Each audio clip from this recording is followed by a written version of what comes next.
Tolerance is the theme of our next story, a concept that has been tested throughout history. For some, our struggles with the Middle East have created a fear of Muslims, something called Islamophobia.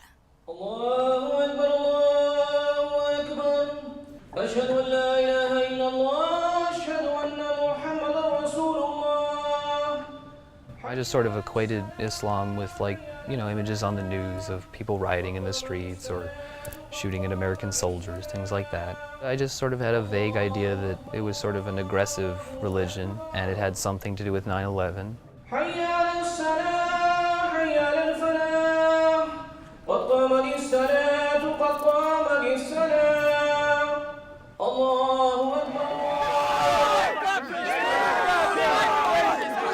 I was about 11 or 12 when 9/11 happened, so I didn't really understand much about it. I just sort of saw it on the news, and it was mainly just, you see footage of like the Twin Towers collapsing, and somehow it's related to something like the Taliban. Hell if I know what that is. And then because of the news, you kind of learn, or at least I did for a little bit, I learned to equate like Muslim with terrorists, simply because that's pretty much the only Muslims you saw on the news.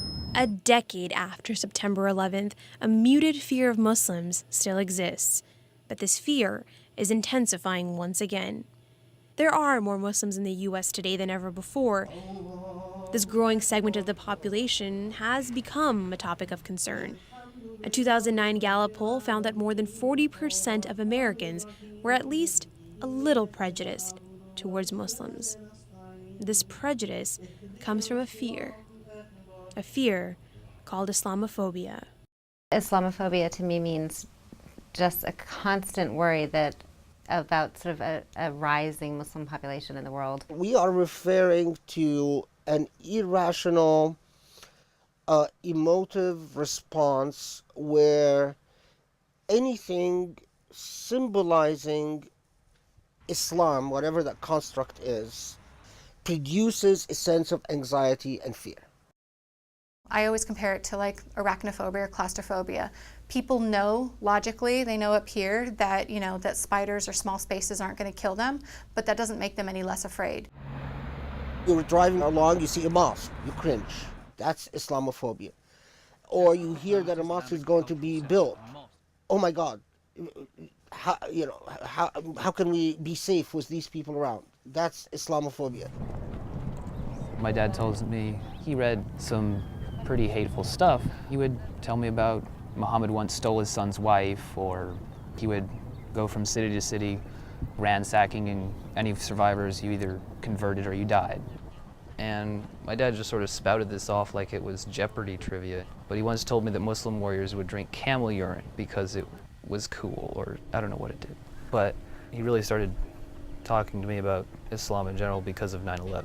It isn't the first time that there's been Islamophobia since September 11th, but it is just the creation of something new to worry about. It's not the Soviet Union anymore. For a little while it was Japan, then it conveniently settled on Islam.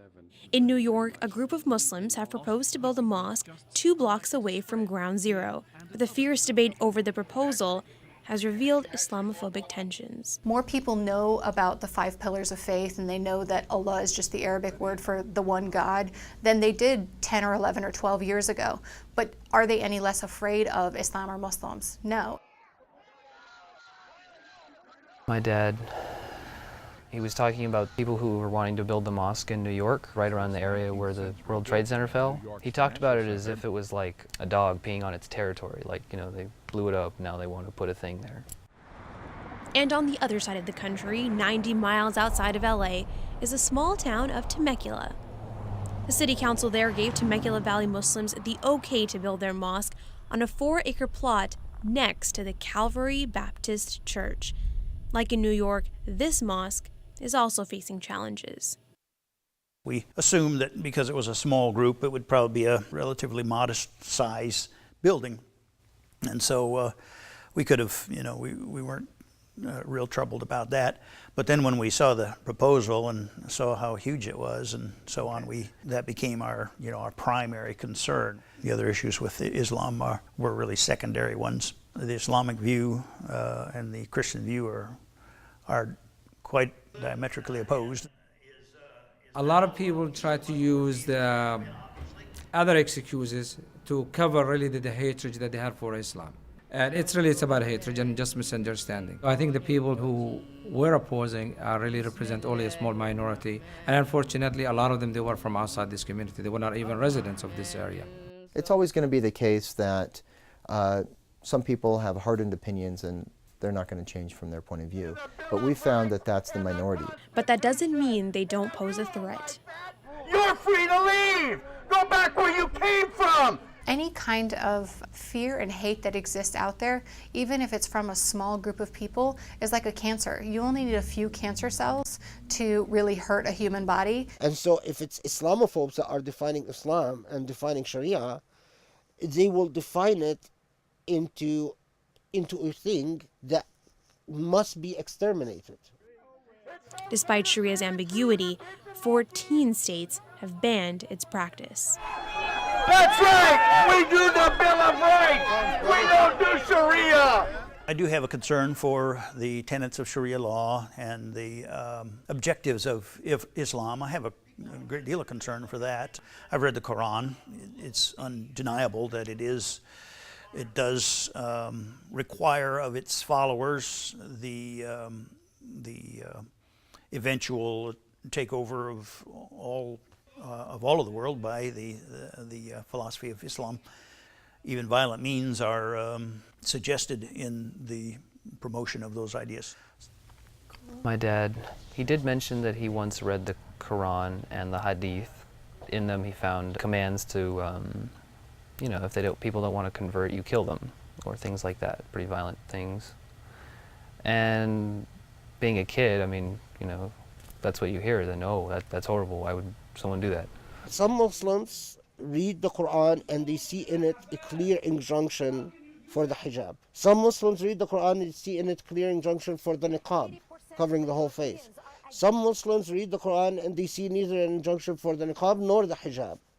How can someone who's not even sufficiently engaged in this faith read that text and tells me that it means X or is ridiculous? It's an absurdity. Sharia is a symbolic construct. It's a safe way to express your religious prejudices. And so instead of saying, oh, I don't trust Muslims, you say, I don't trust Sharia. Instead of saying, I hate Islam, you say, I hate Sharia. The Quran teaches us to get to know your neighbor, to work together and strive together to do good works for society.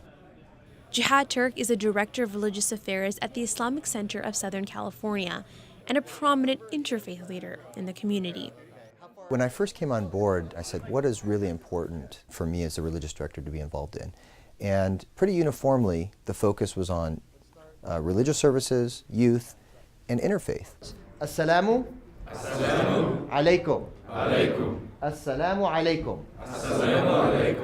And interfaith was such an important and valued part of what the Islamic Center does that the board has really allowed me to dedicate up to a third of my time towards interfaith and outreach. While Jihad is working with the local communities, Adina Lekovich has been working with journalists to fairly present Muslims to a national audience. We have a great tradition as a country of being accommodating and courteous when it doesn't place an undue burden on other communities. When I first started doing Fox News, I would come on being ready to face off with Bill O'Reilly or Sean Hannity or any number of these people. What draws me to this work is my passion for trying to help journalists get better stories told. People working together across faith lines isn't really a front page headline. It's my passion because, on the one hand, my mother is Christian and my father is Muslim. And so growing up in an interfaith household, I had a sense of both traditions more comfortably, more thoroughly than most people. I feel that there is a lot of opportunity for people to really come together for it to be a positive force in society. That religion can be reclaimed to do good in the world and not to just be the source of conflict in the world. Not that every Muslim has to speak for Islam, but just if they meet one person who's just a normal person, I think that makes such a huge difference. Did I ever ask you, what religion do you have? I don't think it was ever like, hey, Sharif, are you Muslim? Or he must have eventually just seen or found out. I don't remember. Well, I guess it was just sort of gradual. We just knew each other for a while and we were acquaintances, and then just sort of developed into friendship over time. We were both dorks, so. Yeah, we're both really geeky. We like video connected. games and stuff like that. Well, first I'm usually shocked by the stuff that I found out he heard, because like, I didn't know people ever thought that kind of stuff. And I could tell he didn't actually think that, so that made a big difference. We'd be walking, and we would just start talking, and then it kind of turned into where we actually wanted to like go on these talks, so we'd go like actually take walks. Well, I guess I would just, like, when I found out you were Muslim, I guess a few things that my dad told me popped in my head, and then just as quickly as they came into my head, they left. I was like, oh, whatever. Sharif doesn't drink camel piss. Sometimes. I always raised Sharif with what I believe are the true values of Islam. The best cure to prejudice is understanding. You have to open yourself up so people can understand you.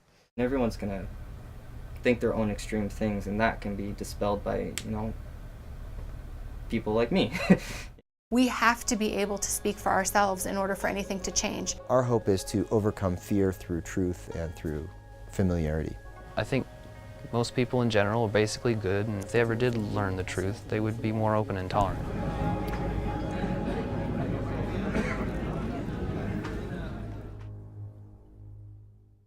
That's it for this edition of Impact. Be sure to check out all of our episodes at uscimpact.org. Now let's take a look at some of our upcoming stories. Actually coconut milk, but they're not going to know that until they dig in, because they're going to have part of that mango that's going to spill all over it, and it's going to look like an egg all the way up to that point, but the minute they bite it, they're going to question, what the hell is that? I've been everywhere, man. I've been everywhere, man. Across the deserts bare, man. I breathe the mountain air, man. I opened at a good time when there was maybe 50 or 60 trucks. Now there's over 200 something trucks. You show up sometimes to places for lunch, there's 8 other trucks. Winslow, Sarasota, Wichita, Tulsa, Ottawa, Oklahoma.